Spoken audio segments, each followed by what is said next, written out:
ಕಾಸರಗೋಡು ಜಿಲ್ಲೆಯ ಹೃದಯ ಭಾಗದಿಂದ ಕೇವಲ 8 ಕಿಲೋಮೀಟರ್ ದೂರದಲ್ಲಿ ಮಧುವಾಹಿನಿ ನದಿಯ ಸುಂದರ ದಡದಲ್ಲಿ ನೆಲೆಗೊಂಡಿರುವ ಮಧೂರು ಶ್ರೀಮಠ ಅನಂತೇಶ್ವರ ಸಿದ್ಧಿವಿನಾಯಕ ದೇವಸ್ಥಾನವು ಕೇರಳ ರಾಜ್ಯದ ಅತ್ಯಂತ ಪ್ರಸಿದ್ಧ ಹಾಗೂ ಪವಿತ್ರ ಹಿಂದೂ ದೇವಾಲಯಗಳಲ್ಲಿ ಒಂದಾಗಿದೆ. ಪ್ರಕೃತಿಯ ಅಪಾರ ಸೌಂದರ್ಯ, ಆಧ್ಯಾತ್ಮಿಕ ಶಾಂತಿ, ಐತಿಹಾಸಿಕ ಪರಂಪರೆ, ಪುರಾಣ ಪ್ರಸಿದ್ಧಿ, ಅದ್ಭುತ ವಾಸ್ತುಶಿಲ್ಪ, ಭಕ್ತಿಯ ಪರಂಪರೆ ಹಾಗೂ ನೂರಾರು ವರ್ಷಗಳಿಂದ ನಿರಂತರವಾಗಿ ನಡೆಯುತ್ತಿರುವ ಪೂಜಾ ಸಂಪ್ರದಾಯಗಳಿಂದ ಈ ದೇವಾಲಯವು ಲಕ್ಷಾಂತರ ಭಕ್ತರನ್ನು ತನ್ನತ್ತ ಸೆಳೆಯುತ್ತಿದೆ. ಕಾಸರಗೋಡಿನಿಂದ ದೇವಾಲಯದ ಕಡೆಗೆ ಸಾಗುವ ರಸ್ತೆ ಭತ್ತದ ಗದ್ದೆಗಳು, ತೆಂಗಿನ ಮರಗಳ ಸಾಲುಗಳು, ಅಡಿಕೆ ತೋಟಗಳು, ಬಾಳೆ ತೋಟಗಳು, ಹಸಿರು ಗುಡ್ಡಗಳು, ಸಣ್ಣ ಕಣಿವೆಗಳು ಮತ್ತು ಮಧುವಾಹಿನಿ ನದಿಯ ಸುಂದರ ದೃಶ್ಯಗಳ ಮೂಲಕ ಸಾಗುತ್ತದೆ. ಈ ಪ್ರಯಾಣವೇ ಭಕ್ತರ ಮನಸ್ಸಿಗೆ ಒಂದು ವಿಶೇಷ ಆಧ್ಯಾತ್ಮಿಕ ಅನುಭವವನ್ನು ನೀಡುತ್ತದೆ. ಪ್ರಕೃತಿಯ ನಿಶ್ಶಬ್ದ ವಾತಾವರಣ, ಪಕ್ಷಿಗಳ ಕಲರವ, ತಂಪಾದ ಗಾಳಿ ಹಾಗೂ ನದಿಯ ಹರಿವಿನ ಸದ್ದು ದೇವಾಲಯದ ಪಾವಿತ್ರ್ಯವನ್ನು ಇನ್ನಷ್ಟು ಹೆಚ್ಚಿಸುತ್ತವೆ. ಮಧೂರು ಗ್ರಾಮವು ಶಾಂತಿಯ ಸಂಕೇತವಾಗಿದ್ದು, ಇಲ್ಲಿ ಗ್ರಾಮೀಣ ಜೀವನ ಮತ್ತು ಧಾರ್ಮಿಕ ಸಂಸ್ಕೃತಿ ಇಂದಿಗೂ ತನ್ನ ಮೂಲ ಸ್ವರೂಪವನ್ನು ಉಳಿಸಿಕೊಂಡಿದೆ. ಈ ಪ್ರದೇಶವು ಪ್ರಾಚೀನ ತುಳುನಾಡಿನ ಸಾಂಸ್ಕೃತಿಕ ಮತ್ತು ಧಾರ್ಮಿಕ ಪರಂಪರೆಯ ಪ್ರಮುಖ ಕೇಂದ್ರಗಳಲ್ಲಿ ಒಂದಾಗಿದ್ದು, ಅನೇಕ ಶತಮಾನಗಳಿಂದ ಭಕ್ತಿ ಮತ್ತು ಆಧ್ಯಾತ್ಮಿಕತೆಯ ನೆಲೆಯಾಗಿ ಪ್ರಸಿದ್ಧವಾಗಿದೆ. ದೇವಾಲಯದ ಪ್ರಧಾನ ದೇವರು ಶಿವನಾಗಿದ್ದು, ಇಲ್ಲಿ ಅವರನ್ನು ಶ್ರೀಮಠ ಅನಂತೇಶ್ವರ ಅಥವಾ ಮದನಂತೇಶ್ವರ ಎಂದು ಕರೆಯಲಾಗುತ್ತದೆ. ಗರ್ಭಗುಡಿಯಲ್ಲಿ ಪೂರ್ವಾಭಿಮುಖವಾಗಿ ನೆಲೆಗೊಂಡಿರುವ ಶಿವಲಿಂಗವು ಸ್ವಯಂಭೂ ಲಿಂಗವೆಂದು ನಂಬಲಾಗುತ್ತದೆ. ಯಾವುದೇ ಮಾನವ ಕೈಗಳಿಂದ ನಿರ್ಮಿಸಲ್ಪಟ್ಟದ್ದಲ್ಲದೆ ಸ್ವಯಂ ಪ್ರಕಾಶಗೊಂಡ ದೈವಿಕ ಲಿಂಗವಾಗಿರುವ ಕಾರಣ ಇದಕ್ಕೆ ವಿಶೇಷ ಮಹತ್ವವಿದೆ.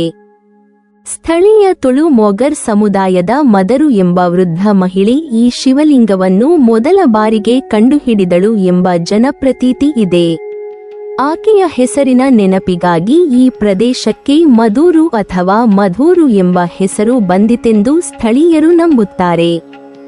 ಶಿವನ ಆರಾಧನೆಯೊಂದಿಗೆ ಆರಂಭವಾದ ಈ ಕ್ಷೇತ್ರವು ನಂತರ ಗಣಪತಿಯ ಮಹಿಮೆಗಳಿಂದ ವಿಶ್ವಪ್ರಸಿದ್ಧಿಯನ್ನು ಗಳಿಸಿತು. ಇಂದು ದೇವಾಲಯವು ಶಿವ ಮತ್ತು ಗಣಪತಿ ಇಬ್ಬರಿಗೂ ಸಮಾನವಾಗಿ ಸಮರ್ಪಿತವಾದ ವಿಶಿಷ್ಟ ಕ್ಷೇತ್ರವಾಗಿದೆ. ದೇವಾಲಯದ ಅತ್ಯಂತ ಪ್ರಸಿದ್ಧ ಆಕರ್ಷಣೆ ದಕ್ಷಿಣಾಭಿಮುಖವಾಗಿ ನೆಲೆಗೊಂಡಿರುವ ಶ್ರೀ ಸಿದ್ಧಿ ವಿನಾಯಕನ ಬೃಹತ್ ವಿಗ್ರಹವಾಗಿದೆ. ಈ ವಿಗ್ರಹವು ಸಾಮಾನ್ಯವಾಗಿ ಶಿಲ್ಪಿಗಳಿಂದ ನಿರ್ಮಿಸಲ್ಪಟ್ಟದ್ದಲ್ಲ ಎಂಬ ನಂಬಿಕೆ ಇದೆ. ದಂತಕಥೆಯ ಪ್ರಕಾರ ಒಬ್ಬ ಬಾಲ ಬ್ರಾಹ್ಮಣ ವಿದ್ಯಾರ್ಥಿ ಗರ್ಭಗುಡಿಯ ದಕ್ಷಿಣ ಗೋಡೆಯ ಮೇಲೆ ಗಣಪತಿಯ ಚಿತ್ರವನ್ನು ಬಿಡಿಸಿದ್ದನು. ಕಾಲಕ್ರಮೇಣ ಆ ಚಿತ್ರವು ಅದ್ಭುತ ರೀತಿಯಲ್ಲಿ ಬೆಳೆಯಲು ಆರಂಭಿಸಿತು. ದಿನದಿಂದ ದಿನಕ್ಕೆ ಅದರ ಗಾತ್ರ ಹೆಚ್ಚಾಗುತ್ತಾ ಹೋದ ಕಾರಣ ಅದು ಇಂದು ಕಾಣುವ ಮಹತ್ತರ ವಿಗ್ರಹದ ರೂಪವನ್ನು ಪಡೆದಿತು ಎಂದು ಭಕ್ತರು ನಂಬುತ್ತಾರೆ. ಈ ಕಾರಣದಿಂದ ದೇವರನ್ನು ಸ್ಥಳೀಯ ಭಾಷೆಯಲ್ಲಿ ಬೊಡ್ಡ ಗಣೇಶ, ಬೊಡ್ಡಜ್ಜ ಅಥವಾ ಬೊಡ್ಡ ಗಣಪತಿ ಎಂದು ಪ್ರೀತಿಯಿಂದ ಕರೆಯಲಾಗುತ್ತದೆ. ಬೆಳೆಯುತ್ತಲೇ ಇರುವ ಗಣಪತಿಯ ಈ ವಿಗ್ರಹವು ದೇವಾಲಯದ ಅತ್ಯಂತ ವಿಶಿಷ್ಟ ಲಕ್ಷಣವಾಗಿದ್ದು, ಭಾರತೀಯ ದೇವಾಲಯಗಳ ಇತಿಹಾಸದಲ್ಲಿ ಅಪರೂಪದ ಧಾರ್ಮಿಕ ನಂಬಿಕೆಯ ಉದಾಹರಣೆಯಾಗಿದೆ. ಶ್ರೀ ಸಿದ್ಧಿ ವಿನಾಯಕನ ಮಹಿಮೆಯನ್ನು ಅನುಭವಿಸಲು ಪ್ರತಿದಿನ ಸಾವಿರಾರು ಭಕ್ತರು ದೇವಾಲಯಕ್ಕೆ ಆಗಮಿಸುತ್ತಾರೆ. ವಿದ್ಯಾಭ್ಯಾಸದಲ್ಲಿ ಯಶಸ್ಸು, ಉದ್ಯೋಗದಲ್ಲಿ ಪ್ರಗತಿ, ವಿವಾಹ ಯೋಗ, ಸಂತಾನ ಭಾಗ್ಯ, ಆರೋಗ್ಯ, ವ್ಯಾಪಾರದಲ್ಲಿ ಅಭಿವೃದ್ಧಿ, ಕುಟುಂಬದ ಸುಖ ಶಾಂತಿ ಹಾಗೂ ಎಲ್ಲ ವಿಘ್ನಗಳ ನಿವಾರಣೆಗೆ ಭಕ್ತರು ವಿಶೇಷವಾಗಿ ಗಣಪತಿಗೆ ಪ್ರಾರ್ಥಿಸುತ್ತಾರೆ. ಗಣೇಶ ಚತುರ್ಥಿ ಸಂದರ್ಭದಲ್ಲಿ ದೇವಾಲಯವು ಭಕ್ತರಿಂದ ಕಿಕ್ಕಿರಿದು ತುಂಬಿರುತ್ತದೆ. ದೇಶದ ವಿವಿಧ ರಾಜ್ಯಗಳಿಂದ ಹಾಗೂ ವಿದೇಶಗಳಿಂದಲೂ ಸಾವಿರಾರು ಭಕ್ತರು ಈ ಸಂದರ್ಭದಲ್ಲಿ ಆಗಮಿಸಿ ವಿಶೇಷ ಪೂಜೆಗಳಲ್ಲಿ ಭಾಗವಹಿಸುತ್ತಾರೆ. ದೇವಾಲಯದ ವಾಸ್ತುಶಿಲ್ಪವು ಕೇರಳ ಮತ್ತು ತುಳುನಾಡಿನ ಸಾಂಪ್ರದಾಯಿಕ ಶೈಲಿಯ ಅದ್ಭುತ ಸಂಯೋಜನೆಯಾಗಿದೆ. ಮರದ ಕೆತ್ತನೆಗಳು, ತಾಮ್ರದ ಮೇಲ್ಛಾವಣಿಗಳು, ವಿಶಾಲವಾದ ನಾಳಂಬಲಂ, ಬಲಿಪೀಠ, ಧ್ವಜಸ್ತಂಭ, ದೀಪಸ್ತಂಭ ಹಾಗೂ ಗರ್ಭಗುಡಿಯ ನಿರ್ಮಾಣವು ಶತಮಾನಗಳ ಹಿಂದಿನ ಶಿಲ್ಪಕಲೆಯ ವೈಭವವನ್ನು ಪ್ರತಿಬಿಂಬಿಸುತ್ತದೆ. ದೇವಾಲಯದ ಒಳಾಂಗಣವು ಮರದ ಅಲಂಕಾರಗಳು ಮತ್ತು ಸೂಕ್ಷ್ಮ ಕೆತ್ತನೆಗಳಿಂದ ಕಂಗೊಳಿಸುತ್ತದೆ. ಪ್ರತಿಯೊಂದು ಕಂಬ, ಕಿಟಕಿ ಮತ್ತು ಮಂಟಪವು ಪ್ರಾಚೀನ ಕಲಾತ್ಮಕ ನೈಪುಣ್ಯವನ್ನು ಪ್ರದರ್ಶಿಸುತ್ತದೆ. ದೇವಾಲಯದ ವಾತಾವರಣದಲ್ಲಿ ಸದಾ ಮಂತ್ರೋಚ್ಚಾರಣೆ, ಗಂಟೆಗಳ ನಾದ, ವೇದಘೋಷ, ಧೂಪದ ಪರಿಮಳ ಮತ್ತು ಭಕ್ತರ ಪ್ರಾರ್ಥನೆಗಳ ಧ್ವನಿಯು ಆಧ್ಯಾತ್ಮಿಕ ಅನುಭವವನ್ನು ನೀಡುತ್ತದೆ. ಈ ದೇವಾಲಯವು ಪ್ರಾಚೀನ ತುಳುನಾಡಿನ 6 ಪ್ರಸಿದ್ಧ ಗಣಪತಿ ದೇವಾಲಯಗಳಲ್ಲಿ ಒಂದಾಗಿ ವಿಶೇಷ ಗೌರವ ಪಡೆದಿದೆ. ಈ 6 ಕ್ಷೇತ್ರಗಳು ತುಳುನಾಡಿನ ಧಾರ್ಮಿಕ ಸಂಸ್ಕೃತಿಯಲ್ಲಿ ಮಹತ್ತರ ಸ್ಥಾನವನ್ನು ಹೊಂದಿದ್ದು, ಗಣಪತಿ ಆರಾಧನೆಯ ಪ್ರಮುಖ ಕೇಂದ್ರಗಳೆಂದು ಪರಿಗಣಿಸಲಾಗುತ್ತದೆ. ಮಧೂರು ದೇವಾಲಯವು ಅವುಗಳಲ್ಲಿ ಅತ್ಯಂತ ಪ್ರಸಿದ್ಧ ಕ್ಷೇತ್ರವಾಗಿದ್ದು, ಪ್ರತಿ ವರ್ಷ ಲಕ್ಷಾಂತರ ಭಕ್ತರು ಭೇಟಿ ನೀಡುತ್ತಾರೆ. ದೇವಾಲಯದ ಸಂಕೀರ್ಣದಲ್ಲಿ ಅನೇಕ ಉಪದೇವತೆಗಳ ಸನ್ನಿಧಿಗಳಿದ್ದು, ಕಾಶಿ ವಿಶ್ವನಾಥ, ಧರ್ಮಶಾಸ್ತ, ಅಯ್ಯಪ್ಪ, ಶ್ರೀ ಸುಬ್ರಹ್ಮಣ್ಯ, ದುರ್ಗಾ ಪರಮೇಶ್ವರಿ, ವೀರಭದ್ರ, ಗುಳಿಕ, ನಾಗದೇವತೆಗಳು ಹಾಗೂ ಇತರ ದೇವತೆಗಳ ಆರಾಧನೆಯೂ ನಡೆಯುತ್ತದೆ. ಇದರಿಂದ ಭಕ್ತರು ಒಂದೇ ಕ್ಷೇತ್ರದಲ್ಲಿ ಅನೇಕ ದೇವತೆಗಳ ದರ್ಶನ ಪಡೆಯುವ ಅವಕಾಶವನ್ನು ಹೊಂದುತ್ತಾರೆ. ಪ್ರತಿದಿನ ಬೆಳಿಗ್ಗೆಯಿಂದ ರಾತ್ರಿ ತನಕ ವಿವಿಧ ಪೂಜೆಗಳು, ಅಭಿಷೇಕಗಳು, ಅರ್ಚನೆಗಳು, ನೈವೇದ್ಯಗಳು ಮತ್ತು ದೀಪಾರಾಧನೆಗಳು ಶಾಸ್ತ್ರೋಕ್ತವಾಗಿ ನೆರವೇರುತ್ತವೆ. ಗಣಹೋಮ, ಮೋದಕ ನೈವೇದ್ಯ, ಅಪ್ಪಂ ಸಮರ್ಪಣೆ, ತೆಂಗಿನಕಾಯಿ ಒಡೆಯುವುದು, ತುಲಾಭಾರ ಸೇವೆ, ಉಡಿಯಸ್ತಮಾನ ಪೂಜೆ, ವಿಶೇಷ ಅಭಿಷೇಕ ಹಾಗೂ ವಿವಿಧ ವ್ರತ ಸೇವೆಗಳು ಇಲ್ಲಿ ಅತ್ಯಂತ ಜನಪ್ರಿಯವಾಗಿವೆ. ಭಕ್ತರು ತಮ್ಮ ಮನೋರಥಗಳು ನೆರವೇರಿದ ನಂತರ ವಿವಿಧ ಹರಕೆಗಳನ್ನು ಸಲ್ಲಿಸುತ್ತಾರೆ. ದೇವಾಲಯದ ಅನ್ನದಾನ ಸಂಪ್ರದಾಯವು ಅತ್ಯಂತ ಪ್ರಸಿದ್ಧವಾಗಿದೆ. ಪ್ರತಿದಿನ ದೇವರಿಗೆ ಸಮರ್ಪಿಸಲಾದ ಪ್ರಸಾದವನ್ನು ಸಾವಿರಾರು ಭಕ್ತರಿಗೆ ಉಚಿತವಾಗಿ ವಿತರಿಸಲಾಗುತ್ತದೆ.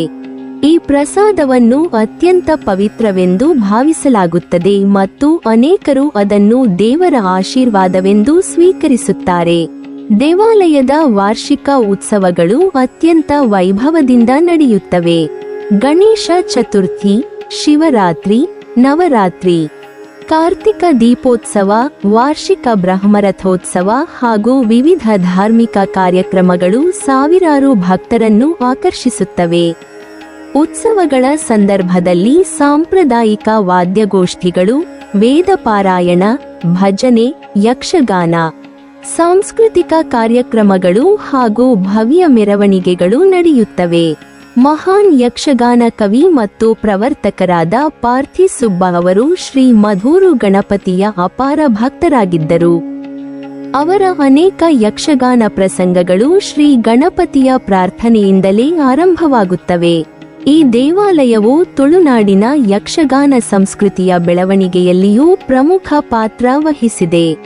ಸ್ಥಳೀಯ ರಾಜವಂಶಗಳ ಆಡಳಿತದಲ್ಲಿಯೂ ಈ ದೇವಾಲಯಕ್ಕೆ ವಿಶೇಷ ಗೌರವವಿತ್ತು. ಹಿಂದಿನ ಆಡಳಿತಗಾರರು ಶ್ರೀ ಮಧೂರು ಗಣಪತಿಯ ಪರಮ ಭಕ್ತರಾಗಿದ್ದು, ದೇವಾಲಯದ ಅಭಿವೃದ್ಧಿಗೆ ಭೂಮಿ, ಧನ ಮತ್ತು ಅನೇಕ ಸೌಲಭ್ಯಗಳನ್ನು ದಾನವಾಗಿ ನೀಡಿದ್ದರು.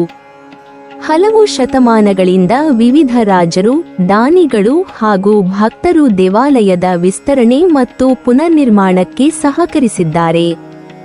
ಮಧುವಾಹಿನಿ ನದಿಯ ದಡದಲ್ಲಿರುವ ಈ ದೇವಾಲಯದ ಪರಿಸರವು ಛಾಯಾಗ್ರಾಹಕರಿಗೂ ಪ್ರಕೃತಿ ಪ್ರಿಯರಿಗೂ ಅತ್ಯಂತ ಆಕರ್ಷಕವಾಗಿದೆ. ಮಳೆಗಾಲದಲ್ಲಿ ಹಸಿರು ಸೊಬಗು ಮತ್ತಷ್ಟು ಹೆಚ್ಚಾಗಿ ದೇವಾಲಯದ ಸುತ್ತಮುತ್ತಲಿನ ಪ್ರದೇಶವು ಸ್ವರ್ಗದಂತೆಯೇ ಕಾಣುತ್ತದೆ. ಬೆಳಗಿನ ಸಮಯದಲ್ಲಿ ಮಂಜಿನಿಂದ ಆವರಿಸಲ್ಪಟ್ಟ ನದಿತೀರ ಮತ್ತು ಸಾಯಂಕಾಲದ ದೀಪಾರಾಧನೆಯ ದೃಶ್ಯ ಭಕ್ತರ ಮನಸ್ಸಿನಲ್ಲಿ ಮರೆಯಲಾಗದ ಅನುಭವವನ್ನು ಮೂಡಿಸುತ್ತದೆ. ದೇವಾಲಯಕ್ಕೆ ಭೇಟಿ ನೀಡುವ ಪ್ರವಾಸಿಗರು ಹತ್ತಿರದಲ್ಲಿರುವ ಕಾಸರಗೋಡು ಕೋಟೆ, ಅನಂತಪುರ ಸರೋವರ ದೇವಸ್ಥಾನ, ಬೇಕಲ್ ಕೋಟೆ, ಚಂದ್ರಗಿರಿ ಕೋಟೆ ಹಾಗೂ ಇತರ ಪ್ರಸಿದ್ಧ ಪ್ರವಾಸಿ ತಾಣಗಳಿಗೂ ಭೇಟಿ ನೀಡುತ್ತಾರೆ. ಕಾಸರಗೋಡು ಪಟ್ಟಣದಲ್ಲಿ ಉತ್ತಮ ಹೋಟೆಲ್ಗಳು, ಲಾಡ್ಜ್ಗಳು, ಅತಿಥಿ ಗೃಹಗಳು ಹಾಗೂ ವಿವಿಧ ಮಟ್ಟದ ವಸತಿ ವ್ಯವಸ್ಥೆಗಳು ಲಭ್ಯವಿದ್ದು ದೇವಾಲಯಕ್ಕೆ ಸುಲಭವಾಗಿ ತಲುಪಬಹುದು. ಕಾಸರಗೋಡು ರೈಲು ನಿಲ್ದಾಣದಿಂದ ದೇವಾಲಯಕ್ಕೆ ರಸ್ತೆ ಮಾರ್ಗದ ಮೂಲಕ ಸುಮಾರು 8 ಕಿಲೋಮೀಟರ್ ದೂರವಿದ್ದು ಟ್ಯಾಕ್ಸಿ, ಆಟೋ ರಿಕ್ಷಾ ಹಾಗೂ ಬಸ್ ಸೌಲಭ್ಯಗಳು ಲಭ್ಯವಿವೆ. ಸಮೀಪದ ವಿಮಾನ ನಿಲ್ದಾಣವು ಮಂಗಳೂರು ಅಂತಾರಾಷ್ಟ್ರೀಯ ವಿಮಾನ ನಿಲ್ದಾಣವಾಗಿದ್ದು ಅಲ್ಲಿಂದ ಸುಮಾರು 70 ಕಿಲೋಮೀಟರ್ ದೂರದಲ್ಲಿ ದೇವಾಲಯವಿದೆ. ಧಾರ್ಮಿಕ ಮಹತ್ವ, ಪ್ರಕೃತಿಯ ಅಪರೂಪದ ಸೌಂದರ್ಯ, ಐತಿಹಾಸಿಕ ಪರಂಪರೆ, ಶಿವ ಮತ್ತು ಗಣಪತಿಯ ಸಂಯುಕ್ತ ಆರಾಧನೆ, ಬೆಳೆಯುತ್ತಿರುವ ಸಿದ್ಧಿ ವಿನಾಯಕನ ಅದ್ಭುತ ವಿಗ್ರಹ, ಸ್ವಯಂಭೂ ಶಿವಲಿಂಗ, ಶ್ರೀಮಂತ ವಾಸ್ತುಶಿಲ್ಪ, ಯಕ್ಷಗಾನದೊಂದಿಗೆ ಇರುವ ಆಳವಾದ ನಂಟು, ಅನ್ನದಾನ ಸಂಪ್ರದಾಯ, ನಿತ್ಯ ಪೂಜಾ ವೈಭವ ಹಾಗೂ ತುಳುನಾಡಿನ ಆಧ್ಯಾತ್ಮಿಕ ಪರಂಪರೆಯನ್ನು ಪ್ರತಿನಿಧಿಸುವ ಈ ಮಧೂರು ಶ್ರೀಮಠ ಅನಂತೇಶ್ವರ ಸಿದ್ಧಿ ವಿನಾಯಕ ದೇವಸ್ಥಾನವು ಕೇರಳ ಮತ್ತು ದಕ್ಷಿಣ ಭಾರತದ ಅತ್ಯಂತ ಪವಿತ್ರ ಹಾಗೂ ಐತಿಹಾಸಿಕ ದೇವಾಲಯಗಳಲ್ಲಿ ಒಂದಾಗಿ ಇಂದಿಗೂ ಕೋಟ್ಯಂತರ ಭಕ್ತರ ಭಕ್ತಿ, ನಂಬಿಕೆ ಮತ್ತು ಆಧ್ಯಾತ್ಮಿಕ ಆಶ್ರಯದ ಕೇಂದ್ರವಾಗಿ ಬೆಳಗುತ್ತಿದೆ. ನೀವಿನ್ನೂ ನಮ್ಮ ಚಾನೆಲ್ ಅನ್ನು ಸಬ್ಸ್ಕ್ರೈಬ್ ಮಾಡಿಲ್ವಾ? ಹಾಗಾದರೆ ಈ ಕೂಡಲೇ ನಮ್ಮ ಇತಿಹಾಸ ದರ್ಶನ ಚಾನೆಲ್ ಅನ್ನು ಸಬ್ಸ್ಕ್ರೈಬ್ ಮಾಡಿ ಮತ್ತು ಪಕ್ಕದಲ್ಲಿರುವ ಬೆಲ್ ಐಕಾನ್ ಅನ್ನು ಪ್ರೆಸ್ ಮಾಡಿದರೆ ನಮ್ಮ ಹೊಸ ವಿಡಿಯೋಗಳನ್ನು ನೋಡಬಹುದು.